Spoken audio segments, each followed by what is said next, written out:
Has Ukraine just struck the most critical nerve of the Russian war machine?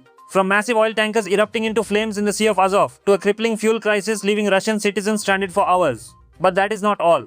In a massive geopolitical shakeup, United States President Donald Trump has just handed Ukraine the ultimate American-made game changer. Let us dive into the breaking news that is shifting the global balance of power.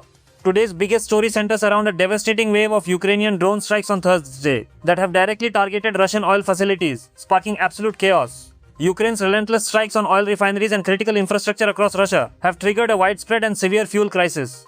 We are seeing reports of gasoline shortages and strict fuel rationing in multiple regions across the country. Everyday Russian drivers are now waiting in lines for hours just to fill their gas tanks. The scale of these attacks is unprecedented.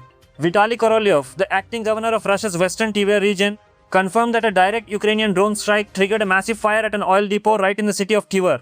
Meanwhile, in the southern region of Stavropol, Governor Volodymyr Vladimirov reported that oil reservoirs were set ablaze by Ukrainian drones in Vyazniki.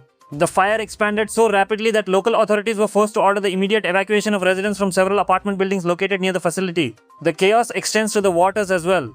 In the Sea of Azov, Ukrainian drones successfully set two separate oil tankers ablaze. According to Rostov Governor Yuri Sluzar, one of the ships is currently still burning, though the crews have been evacuated.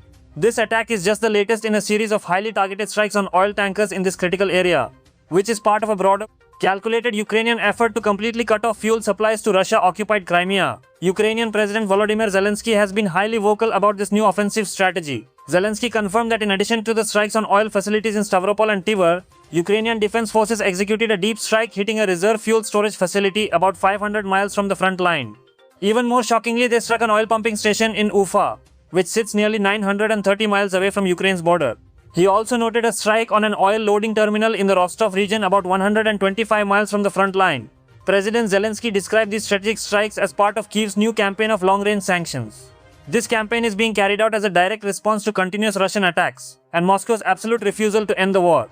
Zelenskyy stated, quote, "We have long proposed that Russia end this war, and every day of delay should bring the feeling of war to where it all began, to Russia." The skies over both nations are heavily contested right now. Russia's defense ministry claimed that the air defenses downed 73 Ukrainian drones from late Wednesday until early Thursday. On the other side, Ukraine's Air Force reported that Russia fired 94 long-range strike drones and 2 ballistic missiles at Ukraine last night. While Ukrainian forces successfully jammed or intercepted 72 of those drones, 19 drones and both ballistic missiles managed to inflict damage across 13 different locations.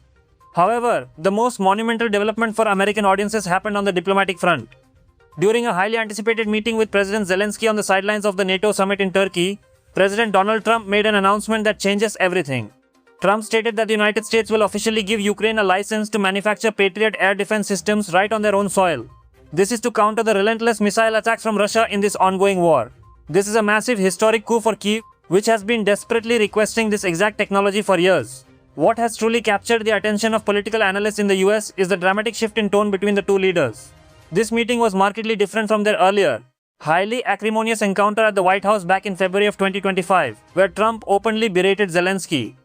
On Wednesday, the tone completely flipped. President Trump highly praised the Ukrainian leader's willingness to reach a deal to end the war. Trump confidently stated that Zelenskyy has, quote, "done an amazing job and has, quote, been very effective."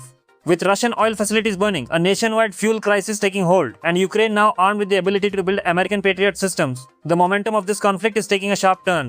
What are your thoughts on this massive shift in United States foreign policy and the crippling strikes inside Russia? Let us know your opinions in the comment section below. If you found this update informative, make sure to hit that like button and subscribe to the channel for more breaking, unfiltered news. See you in the next video.